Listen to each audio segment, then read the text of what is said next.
Hello student, आप सभी का सक्सेस कोचिंग सेंटर के ऑनलाइन क्लासेस में स्वागत है। जैसा कि आपसे कहा गया था कि 1 जून से ऑनलाइन क्लासेस चलेंगी, तो हम लोग जो सब्जेक्ट पढ़ने जा रहे हैं वो मैथमेटिक्स यानी कि गणित। हमारा टॉपिक है सततता एवं अवकलनीयता। दरअसल ये दो अलग अलग चैप्टर हैं। पहला चैप्टर आपको सततता यानी कॉन्टिन्यूटी का मिलेगा और दूसरा जो चैप्टर अवकलनीयता का है वो डिफरेंशिएबिलिटी। ये दो अलग अलग चैप्टर जिसमें हम लोग पहले सीखेंगे सततता के बारे में। तो चले सततता के बारे में शुरू करते हैं। तो आपको सबसे पहले जानना होगा फलन यानी कि फंक्शन, जो कि आप लोगों को कक्षा 11 में पढ़ाए जाते हैं समुच्चय में। तो फलन की चर्चा यहाँ पर नहीं होगी।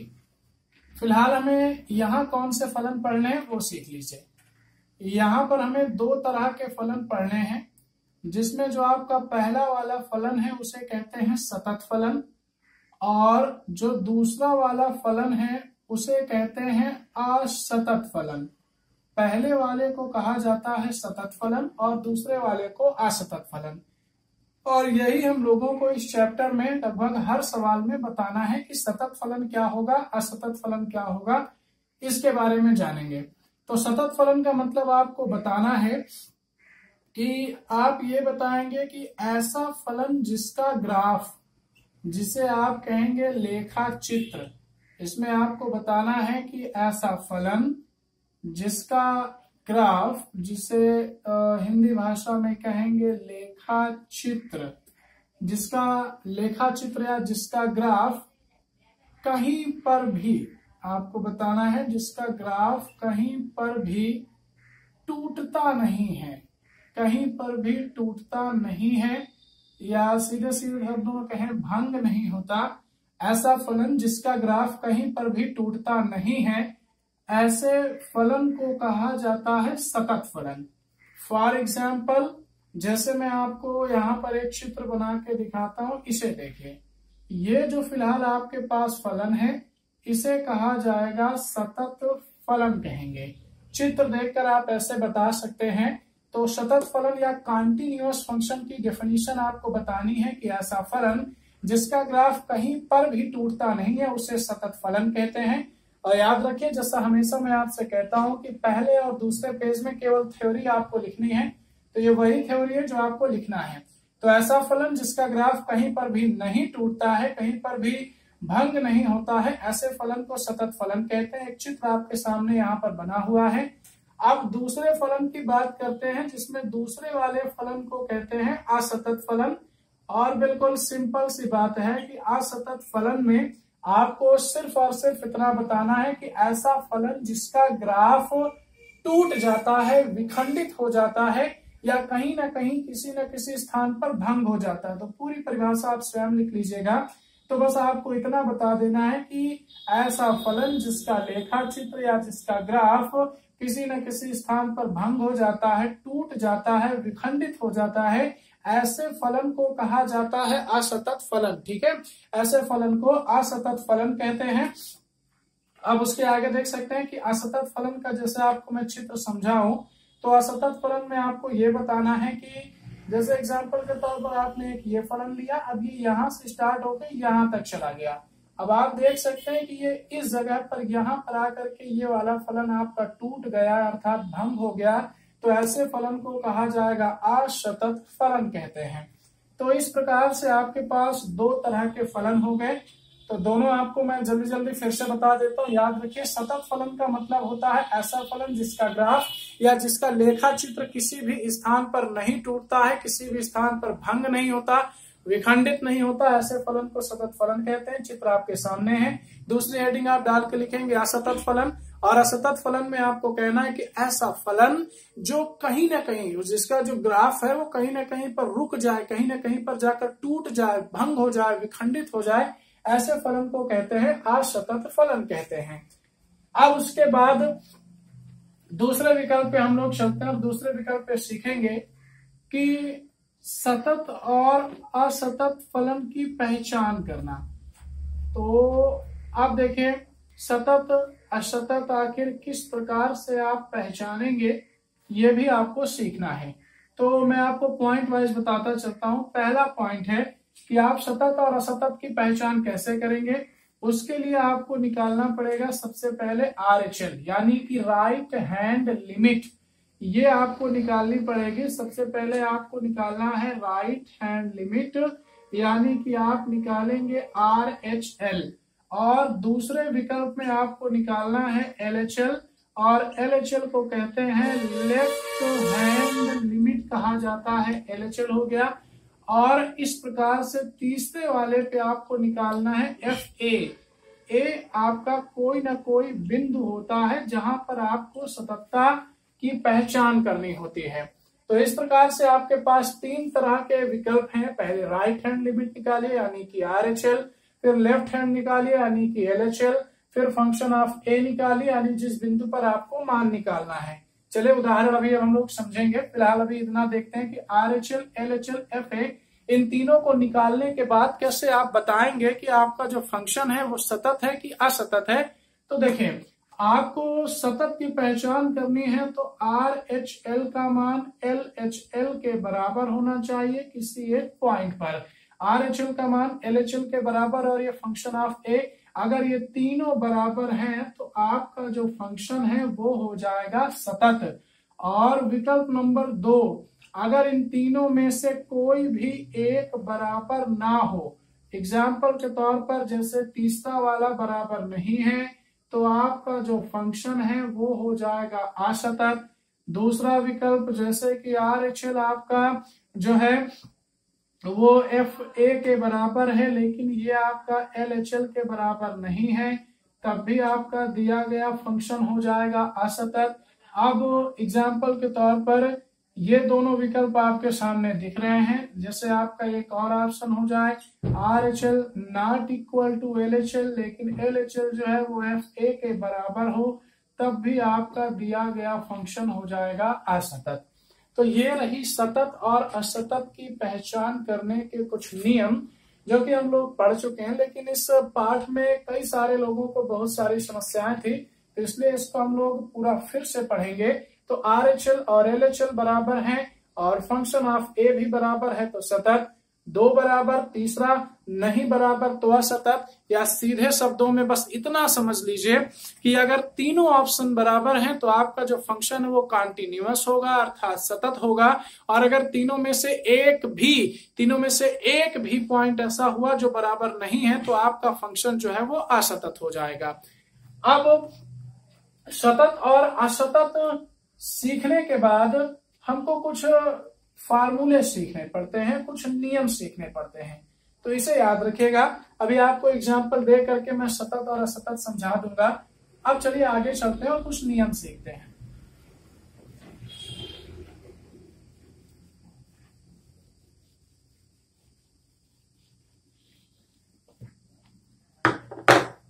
देखिए, अब जैसे कि मैंने कहा कि RHL और LHL तो आपने देख लिया। अब यहां पर आपको सीखना है सततता के नियम, ये सीखेंगे। कौन कौन से नियम हैं सुनिए।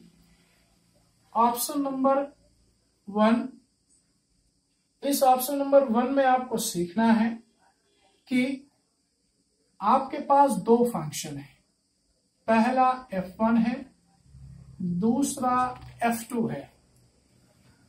अब सुनिए, तो अगर F1 वाला फंक्शन आपका सतत है, F2 वाला फंक्शन आपका सतत है, तो गौर से देखिएगा इन दोनों का जोड़ और घटाना भी 100% सतत होगा।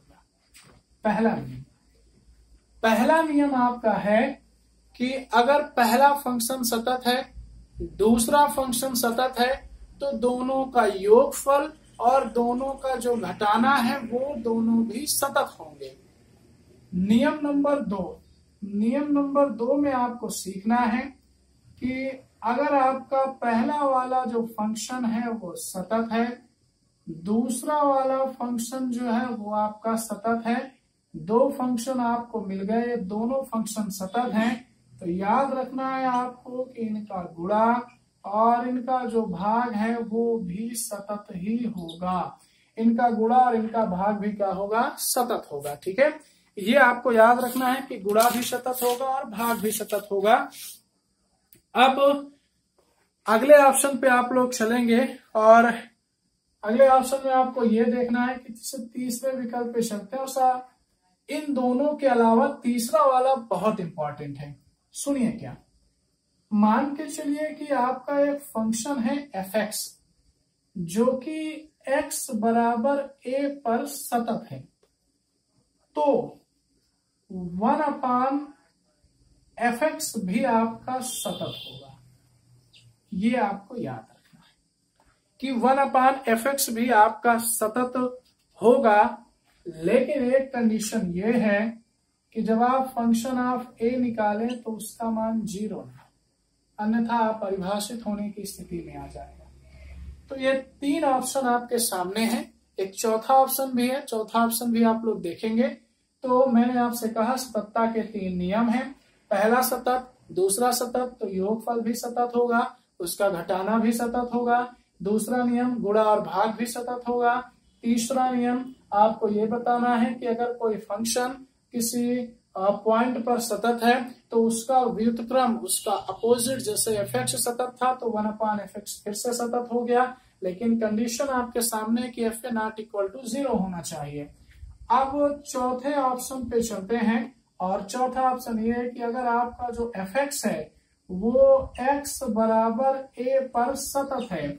ये आपको याद रखना है कि अगर आपका जो फंक्शन है वो x बराबर a पर सतत है तो मॉड fx, गौर से सुनिएगा, उसका जो मापांक, उसका जो मॉड है वो भी आपका x बराबर a पर सतत होगा।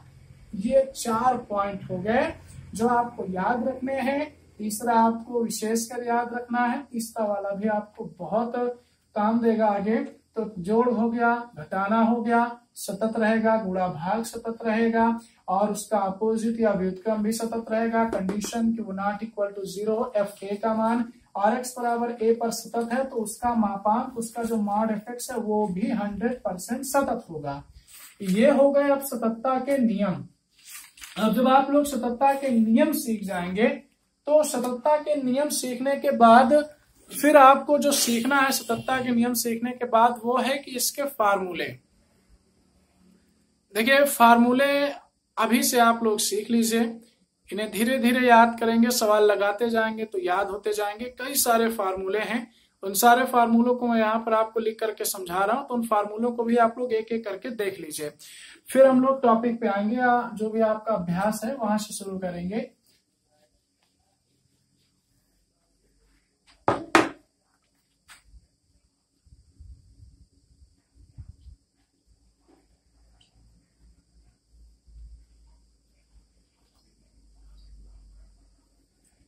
देखिए वो महत्वपूर्ण सूत्र जो आपको बताने हैं वो कौन कौन से हैं। सबसे पहला फार्मूला जो आपको सीखना है महत्वपूर्ण सूत्र में वो है 1 प्लस एक्स की पावर n। अच्छा, इसका विस्तार आप लोग सीख चुके थे कक्षा 11 में, द्विपद प्रमेय से। तो इसका जो फार्मूला है वो आपका है 1 plus n x n minus 1/2 factorial x square n minus 1 n minus 2 upon 3 factorial x cube plus dot dot dot. ये भी हेल्प करेगा। दूसरा फार्मूला ये आपको कई जगह मिल जाएगा, आपने e की पावर x कक्षा 11 में सीखा, एक्सपोनेंशियल सीरीज जिसे कहते हैं। तो ये है 1 plus x square upon 2 factorial plus x cube upon 3 factorial dot dot dot. अब आपको e की पावर माइनस एक्स सीखना है, बस ध्यान रखना है प्लस माइनस करके, जैसे 1 माइनस एक्स फिर से प्लस, तो एक्स स्क्वायर अपॉन 2 फैक्टोरियल फिर से minus, x cube upon 3 factorial फिर से प्लस, डॉट डॉट डॉट एक सूत्र याद रखना है, माइनस वाले में आपको इतना ध्यान देना है कि जैसे प्लस प्लस प्लस है तो ये प्लस माइनस ऐसे हो जाएगा। फिर उसके बाद आपको एक और फार्मूला पढ़ना है, इसके 2 सवाल आपको चैप्टर में मिलेंगे ए की पावर एक्स के। ये है 1 प्लस एक्स लॉग ई ए, उसके बाद फिर आपका है प्लस का एक्स स्क्वायर, फिर आपका है लॉग ई ए का होल स्क्वायर अपॉन 2 फैक्टोरियल, और फिर उसके बाद है एक्स क्यूब, और एक्स क्यूब के बाद फिर आपका है लॉग ई ए का whole cube upon 3 factorial plus का डॉट डॉट डॉट। ए की पावर एक्स के बाद जो आपका अगला फार्मूला है, इसका एक सवाल आपको मिल जाएगा प्रश्नावली में, log 1 प्लस एक्स, और इसका फार्मूला है x minus x square upon 2, factorial नहीं है सिर्फ 2 है, फिर एक्स क्यूब अपॉन 3, और फिर प्लस माइनस फिर डॉट डॉट डॉट। ये इसका फार्मूला है। अब उसके बाद इसमें से कौन से सूत्रों के सवाल आपकी प्रश्नावली में है वो भी जान लीजिए। ई की पावर एक्स का है, माइनस एक्स का है, ए की पावर एक्स का है, और log 1 प्लस एक्स का है। तो ये सूत्र आपको याद रखने हैं। फिर उसके बाद कुछ फार्मूले आपको पढ़ने हैं जो कि शायद इस्तेमाल ना हो, क्योंकि इनका कोई दूसरा तरीका भी होता है जो आपको हम सिखाएंगे। फिलहाल इन्हें भी देख लें। एक्स, उसके बाद X cube upon 3 factorial plus X की power 5 upon 5 factorial minus dot dot dot. और उसके बाद अगला फार्मूला साइन के बाद आपको मिल जाएगा कॉस एक्स का, और वो रहा 1 minus x square upon 2 factorial. फिर उसके बाद है प्लस का एक्स की power 4 upon 4 factorial minus dot dot dot. और इसके बाद फिर आपका आएगा tan x, और tan x का फार्मूला है x प्लस फिर है एक्स क्यूब अपॉन 3, उसके जस्ट आफ्टर फिर आपका 2 अपॉन 15 एंड x की power 5 plus dot dot dot. ये आपके कुछ फार्मूले हो गए, जिसमें से पहला वाला शायद ही रेयर केस में इस्तेमाल हो जाए, बाकी ये सारे फार्मूले आपके इस्तेमाल होंगे। और रही बात साइन कॉस और टेन की, तो इनका एक आपके पास सेकंड ऑप्शन भी है। एक सेकंड ऑप्शन आपके पास क्या है वो सुन लीजिए। साइन कॉस टेन के ज्यादातर क्वेश्चन एल हॉस्पिटल रूल से भी लग जाते हैं, तो हमें इतने बड़े फार्मूले याद करने की कोई खास आवश्यकता नहीं पड़ती है, इन्हें हम एल हॉस्पिटल रूल से भी लगा सकते हैं। तो मैं आपको सिर्फ इतना कह रहा था कि मान लीजिए कि आपको एल हॉस्पिटल रूल उस समय नहीं समझ में आ रहा, तो ये फार्मूले याद रखेंगे तो आपको बेहतर तरीके से सवाल लगाना आ जाएगा, तो इसलिए इन्हें भी याद रखें। और बाकी 3 आप समझदार हैं भी। साइन का जैसे कोसेक आ गया तो उसको अपोजिट करके साइन कर दें, कॉस आ गया तो सेक आपको निकालना है तो सेक का अपोजिट कॉस कर दें, काट आ गया तो काट का अपोजिट टेन कर दें, तो बाकी तीनों इनको अपोजिट करके निकाल सकते हैं। तो ये आपके पास फार्मूले हैं, इन्हें आप लिखेंगे फेयर के वही पहले दूसरे पेज में, इसीलिए मैं थ्योरी पहले से ही आपको पूरी बता दे रहा हूं। पहले थ्योरी कंप्लीट होगी तब जाकर के हम लोग अपने चैप्टर पे आएंगे। अच्छा, सूत्र सिर्फ इतने ही नहीं है, इसके आगे के जो सूत्र हैं वो इसके बाद देखिए।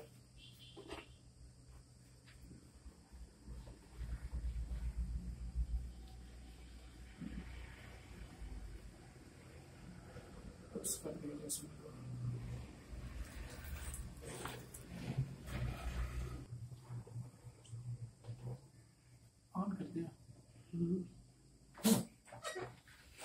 अब देखें, तो अभी पीछे जो आपने सीखे हैं वो सभी के सभी केवल फार्मूले थे, लेकिन अब जो यहाँ पर कुछ लिखे जाएंगे वो फार्मूले भी हैं, ट्रिक भी है, और साथ ही साथ क्वेश्चन भी है। यानी एग्जाम में आपने जो फार्मूला पढ़ा, जो ट्रिक आपने सीखी, वो डायरेक्ट क्वेश्चन के रूप में आ जाएगा। तो वो कौन से, अच्छा इन्हें वेरी वेरी इंपॉर्टेंट मैं किए दे रहा हूं। आप इन्हें वेरी इंपॉर्टेंट इसलिए करेंगे क्योंकि जैसा कि मैंने कहा, जो लोग एयरफोर्स नेवी की तैयारी करेंगे उनके लिए फिर काफी इंपॉर्टेंट ये वाले क्वेश्चन और साथ ही साथ फार्मूले हो जाएंगे। तो ये फार्मूले कौन से हैं, चले देख लीजिए। तो फार्मूला है कि लिमिट h टेंड्स टू 0, फिर साइन x अपॉन x, इसका रिजल्ट 1 आता है। अब सवाल यही उठेगा कि सर 1 कैसे आया। तो जैसा कि मैंने अभी आपसे कहा, आज हम फार्मूले सीख रहे हैं, कल क्वेश्चन सीखेंगे, ठीक है।